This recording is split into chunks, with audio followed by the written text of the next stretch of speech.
Good morning, narito po ang ating update sa Bagyong Ada. Si Bagyong Ada ay humina palalo at naging tropical depression sa mga oras nito ay nasa layong 385 kilometers east ng Kasiguran, Aurora. Dahil humina at naging tropical depression ang bagyo, ang lakas ng hangin na malapit sa gitna ay umaabot na sa 55 kilometers per hour. Samantala ang pagbugso ng hangin ay nasa 70 kilometers per hour. At yung makikita sa ating latest image, yung kaulapan na dala ng bagyo ay unti-unti nababawasan kumpara nung kagabi. At itong kaulapan na ito ay hindi na po umaabot sa kalupaan. Sa mga oras din dito, wala po tayo na monitor ng malawakang pag-ulan sa ating bansa. Kundi, inaasahan po natin yung mga isolated na mga pag-ulan. At sa ating forecast track ng Bagyong Ada, ganun pa rin po. Unting-unting lalayo sa kalupaan ang bagyo at habang nasa loob ng Philippine Area of Responsibility ang bagyo ay hihina pa ito at magiging low pressure area pagdating ng Miyerkules, January 21.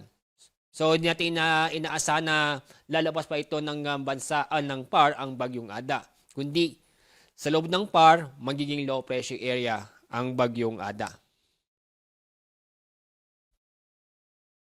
Pero kahit na malayo ang bagyo, papalayo sa lupa, may naasahan tayong malalakas na hangin dulot ng amihan at itong indirect effect ng bagyo.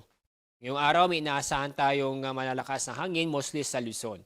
Ito ay sa Batanes, Cagayan, Isabela, Quirino, Ilocos Norte, Abra, Aurora, Iloilo Islands, Cam Norte, Camsu, Catanduanes at Northern Samar. Bukas, araw ng Martes, January 20, minaasahan pa rin tayong malakas na hangin sa Batanes, Cagayan, Isabela, Ilocos Norte, Abra, Aurora, Quezon, Marinduque, Romblon, Cam Norte, Cam Sur, Catanduanes, Albay, Sorsogon, Northern Samar at Surigao del Sur. Sa araw ng Miyerkules, January 21, patuloy din mga karanas ng malakas na hangin sa Cagayan Valley, Ilocos Region, Abra, Aurora, Bulacan, Calabarzon, Mimaropa, Bicol Region, Northern Samar, ganoon din sa Eastern Samar, Negros Occidental, Negros Oriental, Cebu, Antique, Aklan, Iloilo, Guimaras, Dinagat Island, Surigao del Sur, Agusan del Norte at Davao Oriental. So mostly po sa araw nito ay Luzon, Visayas at meron din sa silangang bahagi ng Mindanao. Dahil itong amihan sa kasalukuyan ay naapektuhan itong Northern Luzon.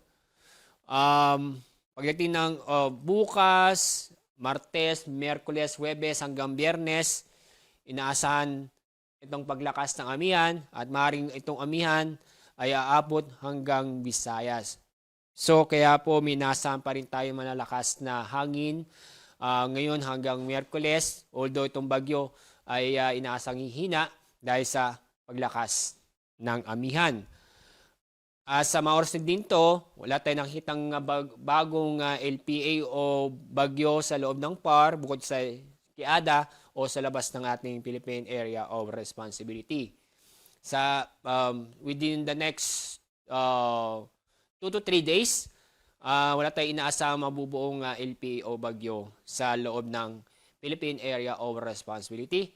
Ang weather system na makakapekto sa atin itong amihan na kung na bukod sa magdadala ng malakas na hangin, mostly mararamdaman dito sa eastern section ng Luzon and Visayas, makakaranas din tayo ng mga pag-ulan. At dalasan ay mahihina hanggang sa tamtamang pag-ulan, mostly sa silangang bahagi ng Luzon at ng Visayas. So yan pong ating update sa binabantay nating Bagyong Ada. Ang susunod nating update mamaya pong 11 o'clock ng umaga. Maraming salamat. Ako po si Alzar D. Aurelio.